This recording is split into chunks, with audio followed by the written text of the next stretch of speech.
Health and medical information from the Billy Meier contacts compiled by David Chance, revised the 25th of October 2023. Gene. See also genetic engineering. Contact Report 8. My next question is about the gene, which makes up the hereditary factor. Are you allowed to tell me something about it? It is the carrier of hereditary properties in the color bodies. That is clear to me, but how does a gene originate? And are the chromosomes equal in all life forms? They are not, as far as the second question is concerned. Depending on the kind of being, they are different, and they also vary in their number. Human life forms, however, normally have the same number of chromosome pairs. Do these color bodies then have any influence on the age limit of the life form? Or is the age a genetically determined factor? Certainly, it is a result of the genes. The genes control the cell functions via the brain and the spirit, and they direct life, regeneration, and decay of the cells. Thanks. That's sufficient already. What functions do the chromosomes themselves have? They determine type, form, and gender of the life form. They are also the fundamental carriers of the genes, which exert their factorial influences on the chromosomes and, depending on the factor present, cause them to switch to normal or false circuits and can also cause mutations. Does Mongolism also fall under such a mutation? In this context, only partially, because this is fundamentally based on a damage of germs due to numerous possibilities, which in many cases is able to generate a supernumerary chromosome. Unfortunately, I do not understand enough of this, but the answer is sufficient for me. However, what do these chromosomes consist of? Mainly of proteins and nucleic acids. Good, but now, what about heredity? Each gene results in the inheritance of once existing characteristics. Each individual attribute contains the attributes of both determinative factors, namely the negative and the positive, the male and the female. However, due to various possible influences, faulty circuits or faulty breeds can result, from which mutated life forms can develop. It can also happen that a dominant gene overshadows a recessive gene, whereby this gene cannot reach the development. Nevertheless, both genes can then be passed on. Of course, genes are also able to change in the course of time because, like everything else in the universe, they too are subject to an evolutionary or degenerative process. I understand, even if this is not exactly a distinct field of knowledge of mine. But what about the inheritance of knowledge, or simply the intelligence? This is in no way related to the genes, because intelligence is the result of the evolution of the consciousness. However, spiritual and consciousness-based thinking and its resulting factors such as knowledge, essence of wisdom, and intelligence are pure factors of the consciousness, which can therefore express themselves consciousness-based and organically in the brain, which consists of acid substances. These acids form the carriers of consciousness-based essence of wisdom and intelligence in a solid form, while the spirit, however, fundamentally contains within itself the same knowledge as a fine fluidal factor. Even as a coarse, substantial life form, everything is determined by two factors, so therefore the purely spiritual or fine fluidal life form, as well as the coarse, substantial form, must be present.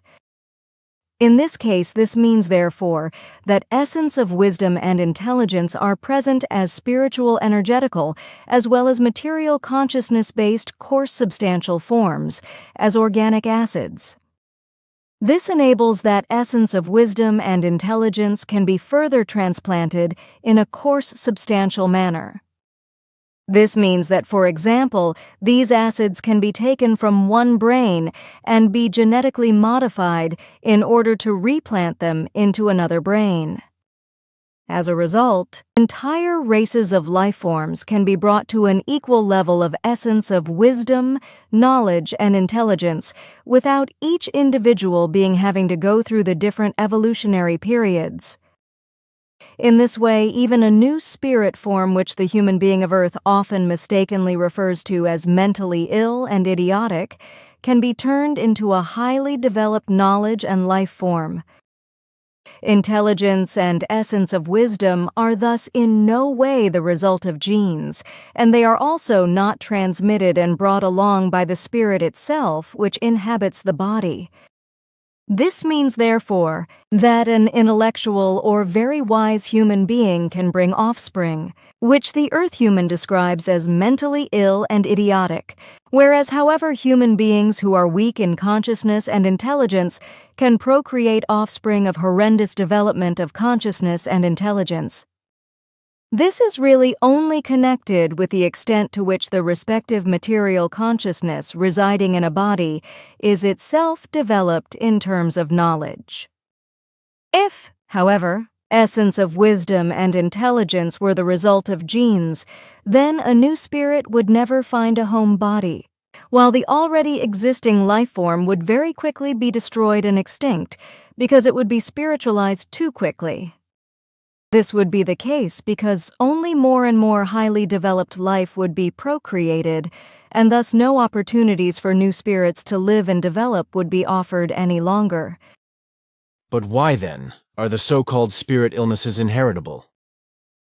There are no real spirit illnesses, but only material illnesses of consciousness, and these are based on a delusion, brought about with Gewaltsamkeit, of a consciousness that is either still underdeveloped in terms of knowledge or is already educated.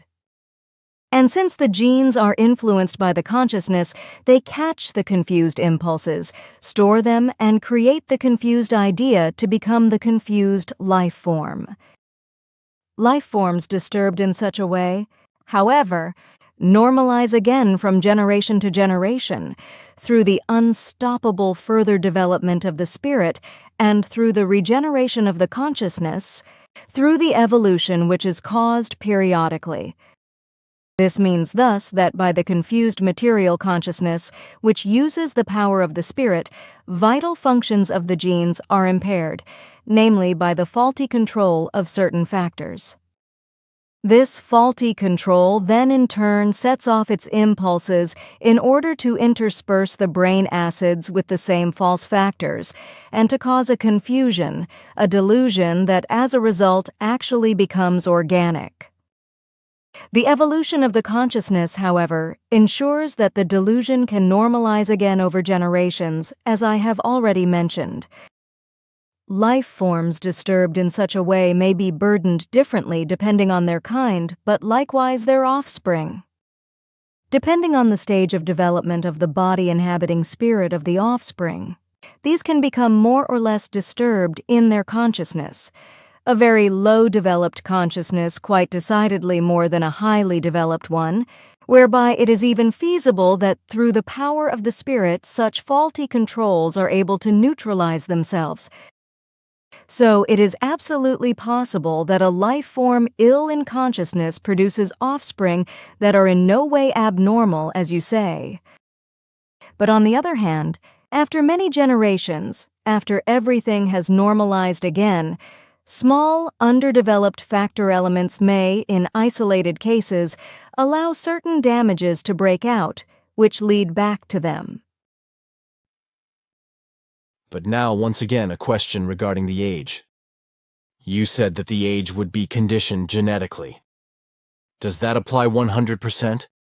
Not to that extent, no, because various other factors still play an important role.